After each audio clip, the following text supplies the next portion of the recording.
नमस्कार, बहुत स्वागत है आपका स्वदेश न्यूज में। मैं हूं आपके साथ अंशुल शर्मा। आप देख रहे हैं राफेल का जवाब। पाकिस्तान ने चीन से 25 बहुउद्देशीय J-10C लड़ाकू विमान की एक पूरी स्क्वाड्रन खरीद ली है और पाकिस्तान ने भारत द्वारा राफेल लड़ाकू विमान के खरीद किए जाने के जवाब में ये विमान खरीदे हैं। पाकिस्तान के गृह मंत्री शेख राशिद अहमद ने बुधवार को ये जानकारी दी। शेख राशिद अहमद ने रावलपिंडी में संवाददाताओं से कहा कि J-10C के 25 विमानों का एक पूरा स्क्वाड्रन अगले 23 मार्च को पाकिस्तान दिवस समारोह पे ये हिस्सा लेगा। क्या कुछ कहा शेख राशिद अहमद ने, देखिए। साल तो पुरानी बात नाराजगियां दूर करने में लग जाते हैं और 3 खानदान के लोग पहले यहां पर है और सियासी ताबूत को कंधा देने के लिए एक 4 पायों के उठाने पड़ते हैं, तो चौथा पाया कोई मंगा ले, लंदन से मंगा लें, कहीं से मंगा लें। और ये जो एक तूफान खड़ा किया जा रहा है जी, वो आ रहा है, वो जा रहा है, जो है कोई फर्क नहीं पड़ता, यहीं से गए। और ये दुनिया है, पाकिस्तान की बदनसीबी है कि अपनी धरती से प्यार की बजाय, अपनी धरती में इलाज की बजाय, देखें मुझे 20, 22, 26 साल हो गए इस हॉस्पिटल में और मैं शायद ये फैसला करने वाला था इस दौर में कि अपने आप को लाल हवेली से यहां शिफ्ट कर लूं, क्योंकि काम ही नहीं चलता आगे। 100 प्रॉब्लम खड़े हो जाते हैं, CWP आ जाती है, एक्निक आ जाता है, फला आ जाता है। नाला लई अल्हम्दुलिल्लाह एक्निक से भी अप्रूव हो गया है और इंशाअल्लाह ताला मेरे मौला को मंजूर हुआ तो शायद जिंदगी में ही नाला लई का मुकम्मल हो जाए और एक तारीख इस शहर की बदल जाएगी। वो सारे लोग जो गुर्बे बनाए पूरा नक्शे देंगे, किसी से जगह नहीं लेंगे, किसी को बेदखल नहीं करेंगे इमरान खान के दौर में इंशाअल्लाह, क्योंकि हमने हमारे मुल्क में कब्जा ग्रुप ज्यादा स्ट्रांग, हमने किसी शहर, इस शहर में कब्जा ग्रुप को स्ट्रांग नहीं होने दिया अल्लाह के फजलो करम से। 50 साल सियासत की है। 5 तारीख को 50 साल की किताब का इफ्तिताह कर रहा हूं मैरियट में 3 बजे, लेकिन दावत पे है, वो मुफ्त नहीं, चाय महंगी है उधर, हम शेख भी होते हैं। 50 साल की सियासत का मैं किताब का इफ्तिताह कर रहा हूं 5 तारीख को, और ये ढंके की चोट से कहते हैं कि इस शहर में हमने किसी बदमाश को सर उठा के चलने नहीं दिया। इस शहर में गरीब की हुकूमत है। इस शहर में कोई आदमी ये नहीं कह सकता किसी की 1 मरला जमीन ली गई हो, किसी की दुकान ली गई हो, किसी की जायदाद पे कब्जा किया गया। अगर 50 साल में हमने किसी बदमाश को सर उठाने दिया हो तो हमारा गिरेबान हाजिर है। मैं आप सब लोगों के सामने फैसल साहब का, आमिर साहब का शुक्रिया अदा करता हूं और ये मेरी ख्वाहिश है कि नाला लई और ये रिंग रोड तो हो जाएगा, वो थोड़ा काम है, थोड़ा सा वो मैं लगा हुआ, वो कोई मसला नहीं है, वो खुद ब खुद ही हो जाएगा, मैं ना भी चाहूं। तो चीन अपने करीबी दोस्त पाकिस्तान की मदद के लिए आगे आया है और इसे J-10C मुहैया कराया है। J-10C को चीन के सर्वश्रेष्ठ लड़ाकू विमानों में से एक माना जाता है और J-10 से एक प्रकार के मौसम में उड़ान भरने में सक्षम है। और पाकिस्तान के पास हालांकि अमेरिका में बने S-16 श्रेणी के लड़ाकू विमानों का एक बड़ा बेड़ा जो है वो मौजूद है।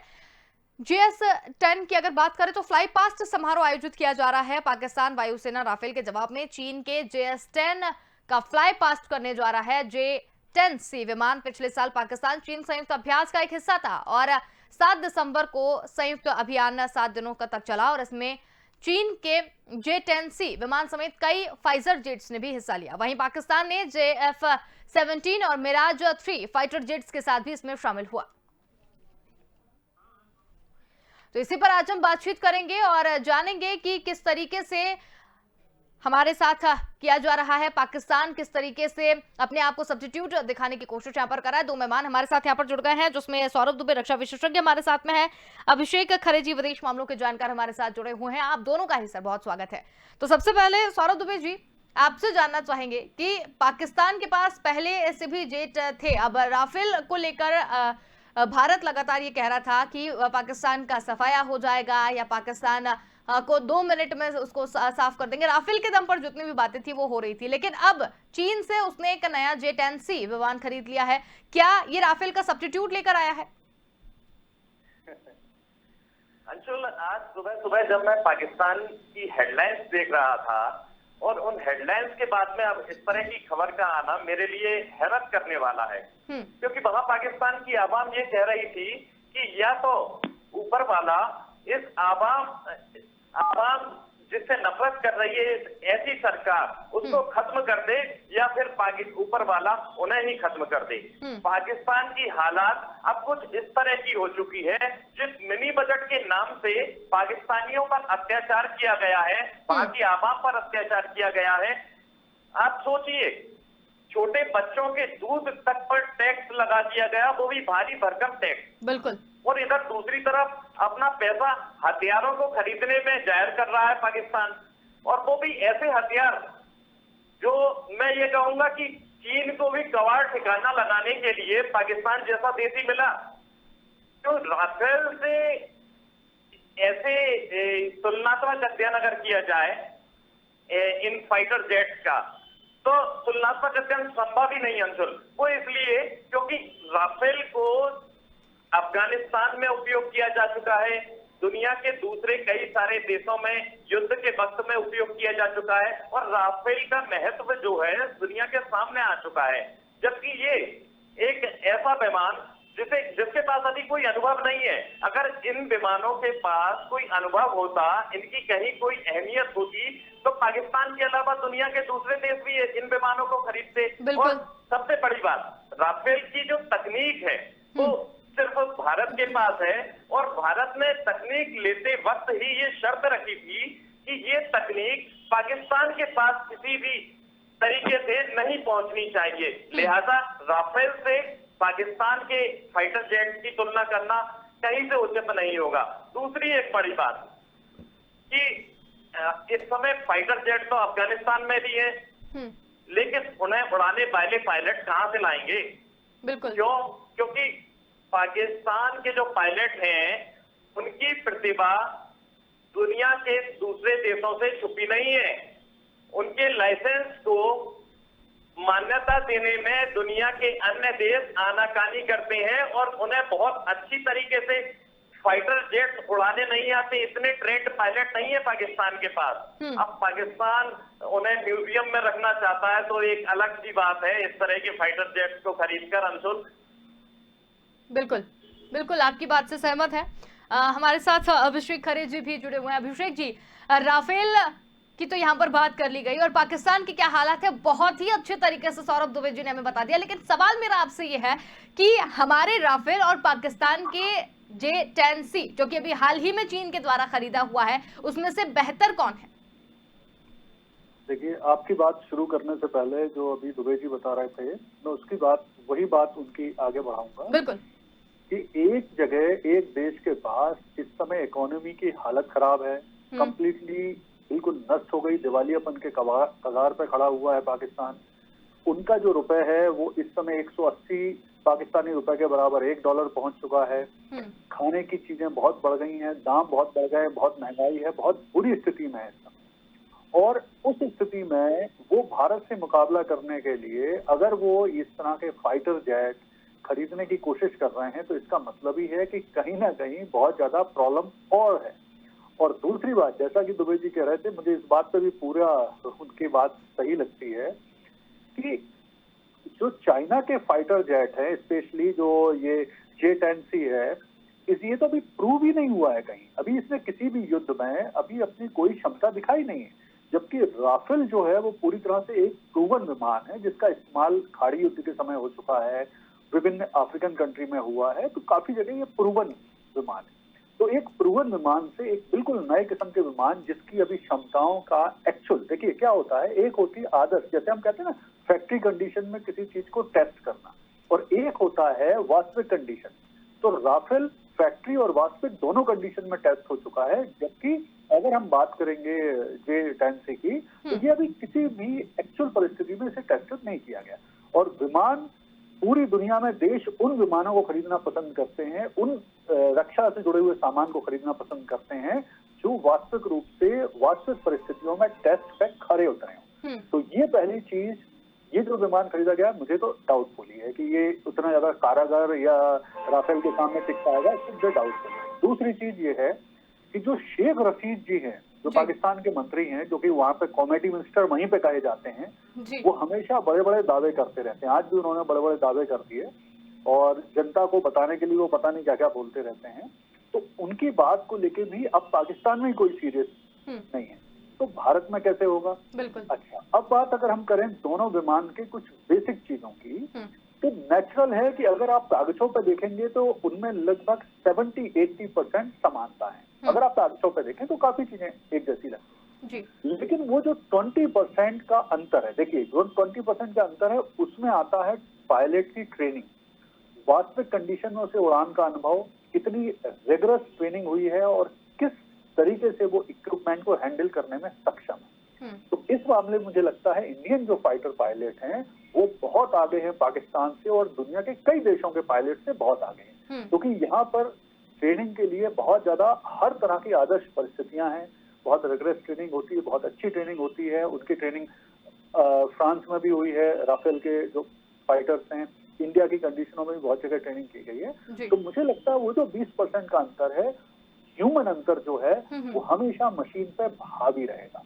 तो निश्चित तौर पर ये राफेल विमान और पायलट, इंडियन पायलट राफेल के साथ किसी भी पाकिस्तान के किसी भी विमान से, चाहे वो इससे पहले जो जेएफ उन्होंने 17 थंडर ब्लैक ले लिया था या इस तरह के जो विमान ले लिए, तो उनसे कहीं आगे हैं और हमेशा आगे रहेंगे। इस बात को लेकर मुझे कोई परेशानी या शंका नहीं है कि भारतीय पायलट या भारतीय एयरफोर्स पाकिस्तान से कहीं कहीं बहुत आगे। नहीं, ये तो आपकी बात से हम भी सहमत हैं। बहुत ही अच्छी जानकारी खैर आपने दोनों विमानों को लेकर ली है और आपकी इस बात से भी सहमत है कि भारतीय सेना जो है वो काफी बेहतर है पाकिस्तान से, काफी क्या कई गुना बेहतर है, ये आप और हम सभी लोग जानते हैं। सौरभ दुबे जी, मेरा प्रश्न थोड़ा सा इस मुद्दे को लेकर अलग है, लेकिन फिर भी आपसे जानना चाहेंगे, अगर पाकिस्तान की अर्थव्यवस्था की बात करें, वहां की आर्थिक स्थिति की बात करें, जैसा कि अभी हमें अभिषेक जी ने कहा कि एक तरफ आर्थिक व्यवस्था वहां की खराब है, अर्थव्यवस्था वहां की जो है वो नीचे जा रही है काफी, और उसके बाद फाइटर प्लेन इस तरीके से लेना, तो समस्या दूसरी है। ये तो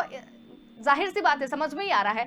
लेकिन पाकिस्तान में जब चीजें इतनी व्यापक स्तर पर खराब हो चुकी हैं, लोगों को रोजगार नहीं मिल पा रहा है, आप ही ने कहा कि छोटे बच्चों का जो दूध है उसके ऊपर टैक्सेस बहुत सारे लगाए जा रहे हैं, तो इन सब के बीच में राफेल का सब्स्टिट्यूट, जैसा कि उनका कहना है कि ये खरीदा जा रहा है, हालांकि ये फाइटर प्लेन इस तरीके से खरीदना, क्या समझे इसे? पाकिस्तान आखिर करना क्या चाह रहा है? अंशुल, कोई पहली बार नहीं है ये जब पाकिस्तान वहां की आम जनता को भ्रमित करने की कोशिश करना चाहता है। इससे मिलेगा क्या? आम जनता को अगर भ्रमित भी करेगा पाकिस्तान, तो क्या इसके क्या परिणाम आएंगे सामने? इमरान सत्ता में बने रहना चाहते हैं और सेना अब उस मूड में आ चुकी है कि इमरान को सत्ता से हटाया जाए। नवाज शरीफ की पाकिस्तान वापसी की अटकलें भी तेज हो रही हैं। अब ऐसे में कहीं ना कहीं इमरान एक ऐसा रास्ता तलाश रहे हैं, सेना को खुश करने के लिए, आईएसआई को खुश करने के लिए। प्रमुख रूप से ये एक सेना को सौगात दी गई है, लेकिन अब इमरान केवल सेना को खुश कर नहीं बच सकते, क्योंकि आवाम भी आंदोलन करना शुरू कर दी है। आपको मैं बिंदुवार तरीके से जानकारी दूं और बताऊं, पाकिस्तान के माइनस पॉइंट कोई 1-2 नहीं बल्कि अनगिनत है। अगर भारत आज दवाइयों का एक्सपोर्ट बंद कर दे तो पाकिस्तान धराशायी हो जाएगा। दवाइयों की कीमत पाकिस्तान में दोगुनी कर दी गई है, और वो भी ऐसी दवाइयां जो मरीजों के प्रतिदिन खानी पड़ती हैं, जैसे कि हार्ट अटैक की दवाई, शुगर की दवाई।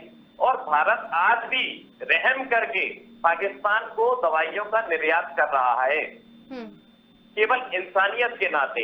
और पाकिस्तान में केवल हिंदू हिंदू हिंदू का एक जो प्रोपेगेंडा फैलाया जाता है, वो केवल इसीलिए फैलाया जाता है कि वहां सत्ता में जिसको रहना है उसे हिंदू विरोधी बातें करनी है। और यहाँ तक कि फवाद चौधरी जैसे नेताओं के बारे में वहीं के लोग, वहीं के आवाम के लोग ये कहते हैं कि इनके मुंह में बवासीर है।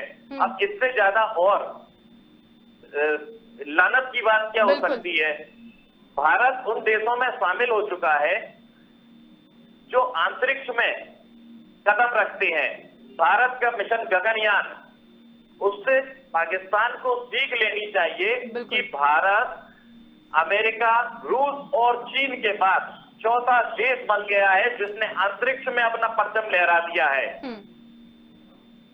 अंशुल। बिल्कुल।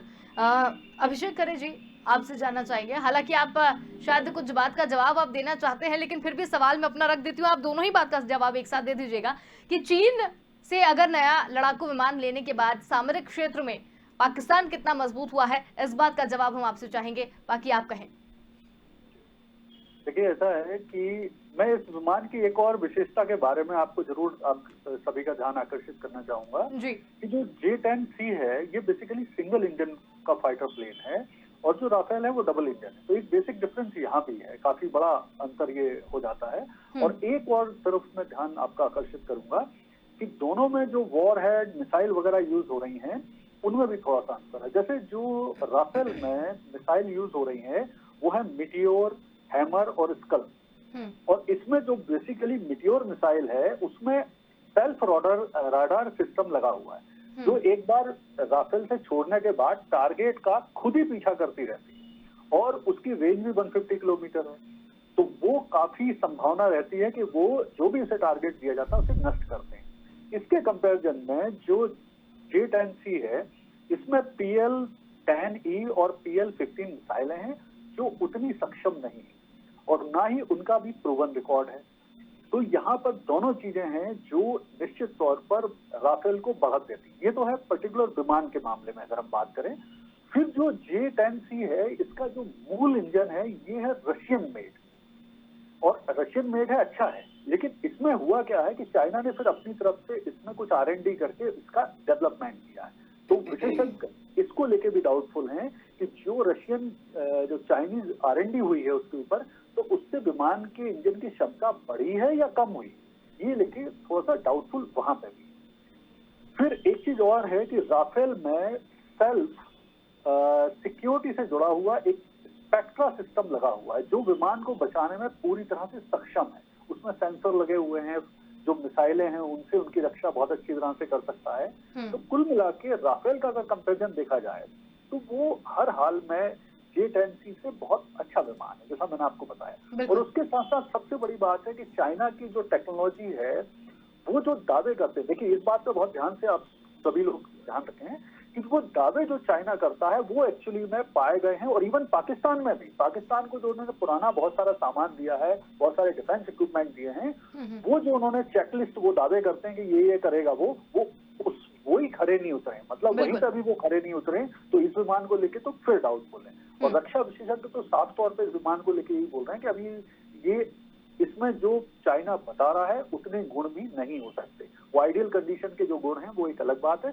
लेकिन वो उतना सक्षम विमान नहीं है, ये अभी से विशेषज्ञों ने बताना शुरू कर दिया। अच्छा, एक चीज और, जैसा कि दुबे सर ने बताया था कि कई बार चाइना अपने क्या होते हैं सेकंड ग्रेड जो टेक्नोलॉजी होती है वो ट्रांसफर करता है पाकिस्तान को। तो इसमें एक एहसान भी हो जाता है, सस्ते में दे देते हैं, एक लाइन ऑफ क्रेडिट के माध्यम से दे देते हैं। तो ये भी एक चीज है, क्योंकि चाइना को ऐसा बहुत बड़ा फर्क नहीं पड़ता है कि पाकिस्तान का डिफेंस हो रहा है प्रॉपर या नहीं हो रहा है। तो ये चीज भी एक ध्यान रखने की है। और कुल मिला के इन चीजों के साथ साथ एक और जो मेरा सोचना है, जैसा कि सर ने भी बोला, दुबे जी ने भी बोला, कि पाकिस्तान का इस समय फोकस होना चाहिए उनकी इकोनॉमी को सुधारने में, ना कि इस तरह से और अपने खर्चे बढ़ाने। और ये बात भी काफी कुछ सही है दुबे जी की कि अब पाकिस्तान में जो इमरान सरकार है उसकी स्थिति काफी खराब है, क्योंकि अब उसको दोनों मोर्चे में, देखिए एक तो वो इलेक्टेड नहीं सिलेक्टेड पीएम थे, उनको सेना ने सिलेक्ट किया था, तो अब सेना ही उनके खिलाफ हो गई है, जनता भी खिलाफ है, सेना भी खिलाफ है। पहले वहां पे क्या होता था कि जनता प्रधानमंत्री के पक्ष में होती थी, सेना खिलाफ होती। इस समय अब स्थितियां और ज्यादा बुरी हो गई, सेना जनता दोनों ही खिलाफ है। तो अब इमरान को अपनी फेस सेविंग करने के लिए कुछ न कुछ ऐसे गिमिक्स करना पड़ते हैं, कुछ ऐसा दिखाने के लिए करना पड़ रहा है जिससे जनता का ध्यान हटाया जाए। और रक्षा और देशभक्ति एक ऐसा माध्यम होता है जिसके माध्यम से लोगों का ध्यान, किसी भी देश का ध्यान हटाया जा सकता है। यही काम चाइना कर रहा है, भारत में उसने फ्रंट खोला हुआ है, ताइवान में फ्रंट खोला है, वहां जापान के खिलाफ वो बयानबाजी करना। तो देशभक्ति और युद्ध का खतरा हमेशा देश में काम करता है जनता का ध्यान भटकाने। ये भी एक तरीका है जो निश्चित तौर पर वो कर रहे हैं इमरान। बिल्कुल, बहुत ही अच्छी जानकारी आप दोनों ने ही यहाँ पर दी है। आप दोनों का बहुत धन्यवाद, आप हमारे साथ जुड़े और इस पूरी चर्चा में शामिल हुए। तो हम यहाँ पर बात कर रहे थे J-10C और हमारे राफेल के बारे में, जहां पर अभी हाल ही में चाइना से पाकिस्तान ने J-10C खरीदा है। हालांकि कौन बेहतर है कौन नहीं है इस पर हम बात कर चुके हैं। अब बड़ा सवाल यहां पर यह है कि चीन से ये नया जो लड़ाकू विमान लेने के बाद सामरिक क्षेत्र में वो कितना मजबूत हुआ है और भारत के लिए कितनी बड़ी चुनौती है, इस पर हमने बात कही। हालांकि भारत के लिए कोई बड़ी चुनौती तो नहीं है, क्योंकि अभी भी जो स्तर अभी हम देख पा रहे हैं और हमारे रक्षा विशेषज्ञों से हमने बात की, उसमें यही पूरा निष्कर्ष निकल के सामने आया है कि पाकिस्तान के ये फाइटर जेट से कई गुना बेहतर अभी भी हमारी जो भारत की एयर सिस्टम है, एयर डिफेंस है, वो काफी हद तक बहुत आगे जा चुकी है। और राफेल का जवाब किस कंडीशन में वो दे रहे हैं, ये भी देखने वाली बात होगी। और एक बड़ा सवाल इस पूरे में निकल कर आ रहा है कि जब अर्थव्यवस्था ही गड़बड़ाई हुई है पाकिस्तान की, जब आर्थिक स्थितियां ही सही नहीं है, उसके बाद ये फाइटर जेट लेने का क्या तुक बनता है, ये फिलहाल अभी तक समझ में नहीं आया। फिलहाल के लिए इतना ही। देखते रहिए स्वदेश न्यूज, क्योंकि सबसे पहले देश।